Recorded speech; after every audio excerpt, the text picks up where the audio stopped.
আসসালামু আলাইকুম, সবাইকে স্বাগত জানাচ্ছি আমার দেশ পোস্ট এডিটোরিয়ালে। আপনাদের সঙ্গে আছি আমি হুমায়রা নাওজিন। দর্শক, আমাদের আজকের পোস্ট এডিটোরিয়ালটির শিরোনাম সংসদ বর্জনের সংস্কৃতি দেখতে চাই না, প্রাণবন্ত সংসদের যুদ্ধে সৃষ্ট ঝুঁকি নিয়ে আলোচনা হোক। লিখেছেন আমার দেশের নির্বাহী সম্পাদক সৈয়দ আফজাল আহমদ। চলুন দর্শক, বিস্তারিত জেনে নেওয়া যাক। ইতিহাস সেরা 12 ফেব্রুয়ারি নির্বাচনের পর ত্রয়োদশ জাতীয় সংসদের উদ্বোধনী অধিবেশন বসছে আগামী 12 মার্চ বেলা 11টায়। রাষ্ট্রপতি সংবিধানের 72 অনুচ্ছেদের এক দফায় প্রদত্ত ক্ষমতা বলে সংসদের অধিবেশন আহ্বান করেছেন। সাধারণত বিদায়ী স্পিকার বা ডেপুটি স্পিকারের সভাপতিত্বে নতুন সংসদের প্রথম বৈঠক শুরু হয়, কিন্তু বর্তমান প্রেক্ষাপটে সাবেক স্পিকার শিরিন শারমিন চৌধুরী পদত্যাগ করায় এবং ডেপুটি স্পিকার শামসুল হক টুকু খুনের মামলায় বর্তমানে জেলে বন্দী থাকায় উভয় পদই শূন্য রয়েছে।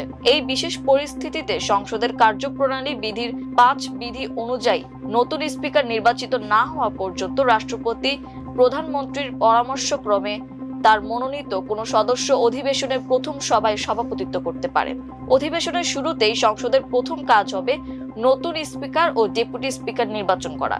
নবনির্বাচিত স্পিকার ও ডেপুটি স্পিকারকে ওই দিনই রাষ্ট্রপতি শপথ করাবেন। শপথ গ্রহণের পর নতুন স্পিকার সংসদ কক্ষের আসনে বসবেন এবং তার সভাপতিত্বে অধিবেশনের বাকি কার্যক্রম শুরু করবেন।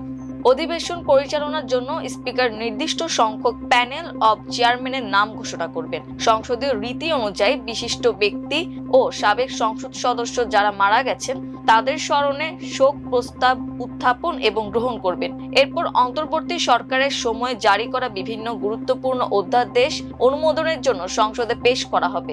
অধিবেশনের শুরুতে রাষ্ট্রপতি সংসদে ভাষণ দেবেন।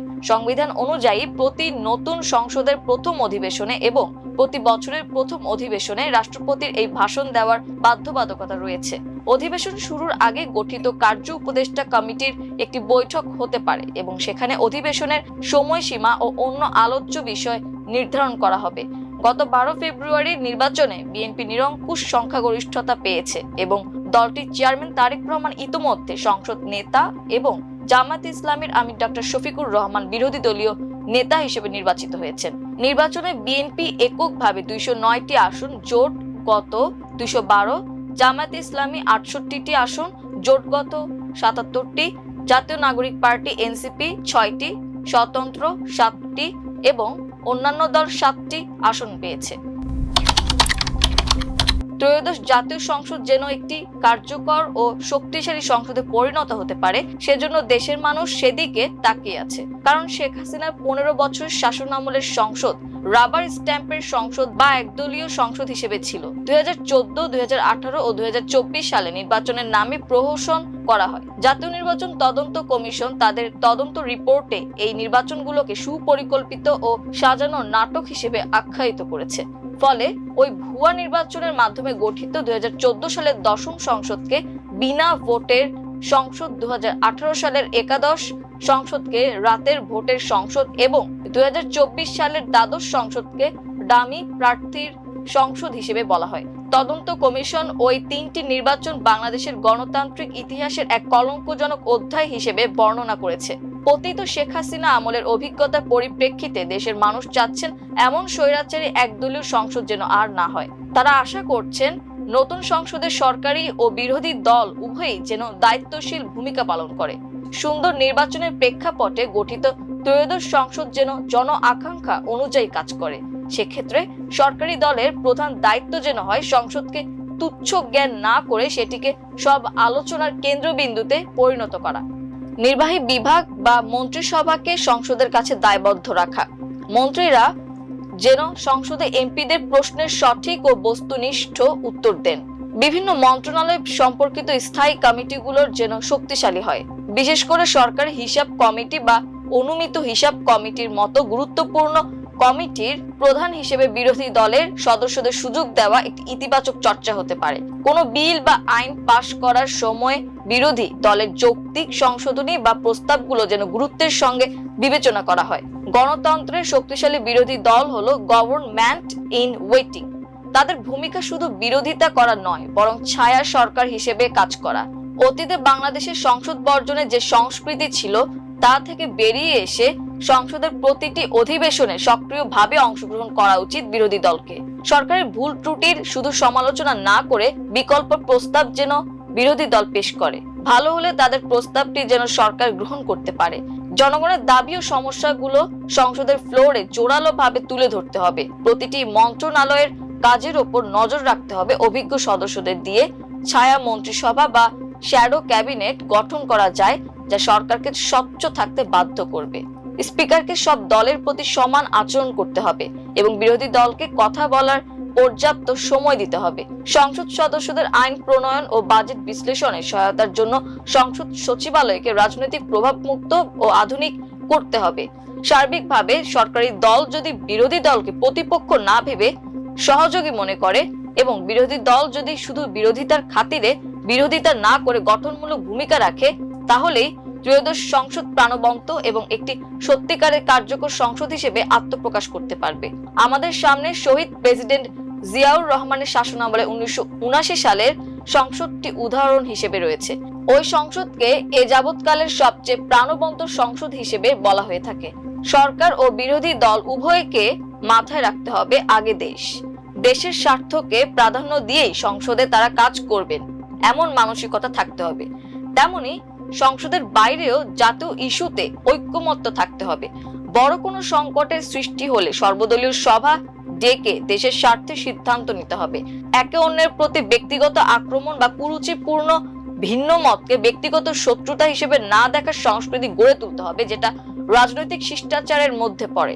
উভয় দলই বিশেষজ্ঞ ও গবেষকদের নিয়ে নিজস্ব গবেষণাগার তৈরি করতে পারে, যাতে রাস্তাঘাটে স্লোগান দেওয়ার চেয়ে সংসদের তথ্যভিত্তিক বিতর্ক বেশি গুরুত্ব পায়। বর্তমানে মধ্যপ্রাচ্য যুদ্ধ চলছে। যুক্তরাষ্ট্র ও ইসরায়েল যৌথভাবে ইরানে হামলা চালিয়েছে। এরই পরিপ্রেক্ষিতে ইরান পাল্টা হামলা চালাচ্ছে যুক্তরাষ্ট্রের মধ্যপ্রাচ্যের ঘাঁটিগুলোতে।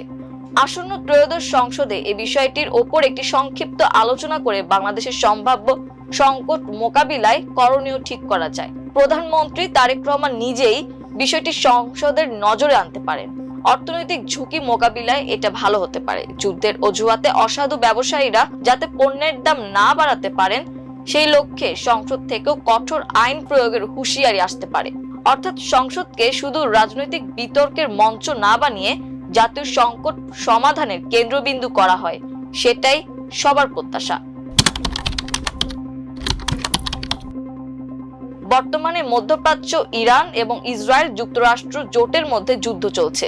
যুদ্ধের আজ 9ম দিন। যুক্তরাষ্ট্র ইসরায়েল যৌথভাবে ইরানের রাজধানী তেহরান সহ বিভিন্ন শহরে অব্যাহতভাবে ক্ষেপণাস্ত্র ও বিমান হামলা চালাচ্ছে। গতকাল তেহরানে একটি তেল ডিপোতে ইসরায়েলি হামলায় বিশাল অগ্নিকাণ্ডের খবর পাওয়া গেছে। এই যুদ্ধে ইরানের সর্বোচ্চ ধর্মীয় নেতা আয়াতুল্লাহ খামেনি সহ নিহতের সংখ্যা 1300 ছাড়িয়ে গেছে। এর মধ্যে 1230 জন নাগরিক প্রাণ হারিয়েছে, যার মধ্যে নারী শিশুর সংখ্যা উল্লেখযোগ্য।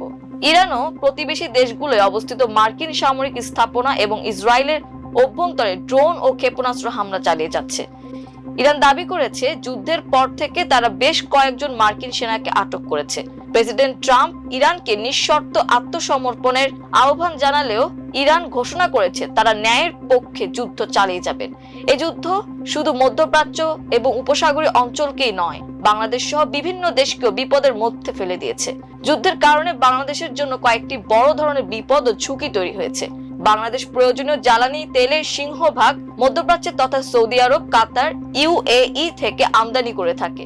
হরমুজ প্রণালী বর্তমানে উচ্চ ঝুঁকিপূর্ণ এলাকায় হওয়ায় এবং সরবরাহ রোড বন্ধ থাকায় জ্বালানি আমদানিতে অনিশ্চয়তা দেখা দিয়েছে। তেলের দাম এখন ব্যারেল প্রতি $93 হয়েছে এবং তা $100 পৌঁছানোর আশঙ্কা করা হচ্ছে, যা বাংলাদেশে আমদানি ব্যয় বহু গুণ বাড়িয়ে দেবে। মধ্যপ্রাচ্যের জিসিসি দেশগুলোয় প্রায় 60 লাখ বাংলাদেশি কাজ করে, যেখান থেকে মোট রেমিটেন্সের প্রায় 45% আসে। ইতিমধ্যে বৈদেশিক শ্রম বাজারে হুমকির সৃষ্টি হয়েছে। এই যুদ্ধ দীর্ঘস্থায়ী হলে প্রবাসীদের নিরাপত্তা ও কর্মসংস্থান বড় ধরনের ঝুঁকির মুখে পড়বে, যা দেশে বৈদেশিক মুদ্রার রিজার্ভের নেতিবাচক প্রভাব ফেলবে। যুদ্ধের ফলে জাহাজের ভাড়া এবং বীমা প্রিমিয়াম 30 থেকে 35% বেড়ে যাওয়ার আশঙ্কা দেখা দিয়েছে। এর ফলে পোশাক শিল্প সহ বিভিন্ন রপ্তানি পণ্যের উৎপাদন খরচ বাড়বে এবং বিশ্ববাজারে বাংলাদেশের প্রতিযোগিতায় সক্ষমতা কমবে। জ্বালানি ও পরিবহন খরচ বাড়ার ফলে নিত্য প্রয়োজনীয় দ্রব্যের দাম বেড়ে যাচ্ছে, যা সাধারণ মানুষের ভোগান্তির কারণ হয়ে দাঁড়াচ্ছে। ইতিমধ্যে বিশেষজ্ঞদের পূর্বাভাস হচ্ছে মুদ্রাস্ফীতি বর্তমানের চেয়ে আরো 0.8% পয়েন্ট বাড়তে পারে। এই বিপদ থেকে উত্তরণের জন্য বিশ্লেষক ও অর্থনীতিবিদদের পরামর্শ হচ্ছে মধ্যপ্রাচ্যের ওপর নির্ভরতা কমিয়ে বিকল্প দেশগুলো থেকে জ্বালানি সংগ্রহের চেষ্টা করতে হবে। জ্বালানি নিরাপত্তা এবং প্রবাসীদের স্বার্থ রক্ষায় বড় শক্তিগুলোর সঙ্গে কূটনৈতিক সম্পর্ক জোরদার রাখা জরুরি। বৈদেশিক মুদ্রার রিজার্ভ বাঁচাতে ও প্রয়োজনীয় বিলাসবহুল পণ্যের আমদানি কঠোরভাবে সীমিত করতে হবে। দেশের শিল্প উৎপাদন সচল রাখতে গৃহস্থালী বা অপ্রয়োজনীয় খাতে জ্বালানি ব্যবহারে সাশ্রয়ী হতে হবে এবং প্রয়োজনে রেশনিং ব্যবস্থা জোরদার করতে হবে। দীর্ঘমেয়াদী সমাধানের জন্য নবায়নযোগ্য জ্বালানি এবং নিজস্ব গ্যাস অনুসন্ধানে বিনিয়োগ বাড়াতে হবে। মুদ্রাস্ফীতির ফলে সাধারণ মানুষের কষ্ট লাঘবে সামাজিক নিরাপত্তা কর্মসূচি এবং টিসিবির মাধ্যমে সাশ্রয়ী মূল্যে পণ্যের সরবরাহ ব্যাপক বাড়াতে হবে। মধ্যপ্রাচ্যের যুদ্ধ পরিস্থিতির কারণে প্রধানমন্ত্রী তারেক রহমানের নতুন সরকারের জন্য এক কঠিন অগ্নি পরীক্ষা হয়ে দাঁড়িয়েছে। শপথ নেওয়ার মাত্র 15 দিনের মাথায় শুরু হওয়া এই যুদ্ধ সরকারের পূর্ব নির্ধারিত উন্নয়ন পরিকল্পনা ও বাজেট ভাবনায় বড় ধরনের পরিবর্তন আনতে বাধ্য করেছে। যুদ্ধ কবলিত অঞ্চলে বিশেষ করে মধ্যপ্রাচ্যের দেশগুলোয় কর্মরত বাংলাদেশি শ্রমিকদের নিরাপত্তা নিশ্চিত করা এবং প্রয়োজনে তাদের দ্রুত প্রত্যাবাসনের ব্যবস্থা করা এখন সবচেয়ে বড় অগ্রাধিকার। যুদ্ধের কারণে অনেক ফ্লাইট বাতিল হওয়ায় প্রবাসীদের যাতায়াত বিঘ্নিত হচ্ছে, যা রেমিটেন্স প্রবাহে নেতিবাচক প্রভাব ফেলছে। আগেই বলেছি, বাংলাদেশ তার জ্বালানি তেলের সিংহভাগ মধ্যপ্রাচ্য থেকে আমদানি করে। হরমুজ প্রণালীর মতো গুরুত্বপূর্ণ নৌপথ বন্ধের কারণে জ্বালানি সংকট ও বিদ্যুৎ বিভ্রাটের চরম ঝুঁকি তৈরি করেছে। লোহিত সাগরে জাহাজ চলাচল ব্যাহত হওয়ায় রাসায়নিক সার ও নিত্য প্রয়োজনীয় খাদ্য যেমন গম, ভোজ্য তেল সরবরাহ চেইন ভেঙে পড়ার আশঙ্কা দেখা দিয়েছে, যা কৃষি উৎপাদন ও বাজার দরের ওপর সরাসরি আঘাত হানছে। ইতোমধ্যে সরকার ঘোষণা করেছে তারা নতুন শ্রম বাজার তৈরির জন্য কাজ করছে। বিষয়গুলো নিয়ে প্রধানমন্ত্রী তারেক রহমান সংশ্লিষ্ট মন্ত্রী এবং বিশেষজ্ঞদের সঙ্গে মতবিনিময় করছেন। সরকারের পক্ষ থেকে বলা হয়েছে, জ্বালানি তেলের সংকট নিয়ে চিন্তার কারণে 2 মাসের জ্বালানি মজুত আছে, আরো আসছে। সংসদ সদস্যদের জন্য প্রধানমন্ত্রী তারেক রহমান কর্মশালার আয়োজন করেছেন। সংসদে সব ধরনের আলোচনার জন্য সরকারের আগ্রহের কথা জানিয়েছেন স্বরাষ্ট্রমন্ত্রী সালাউদ্দিন আহমদ। তিনি বলেছেন, সংসদকে তারা একটি ব্যতিক্রমী সংসদ হিসেবে গড়ে তুলতে চান, সেটা আমরা বাস্তবে দেখতে চাই। দর্শক, এই ছিল আমার দেশ পোস্ট এডিটোরিয়ালে। এতক্ষণ আমাদের সঙ্গে থাকার জন্য অসংখ্য ধন্যবাদ। আল্লাহ হাফেজ।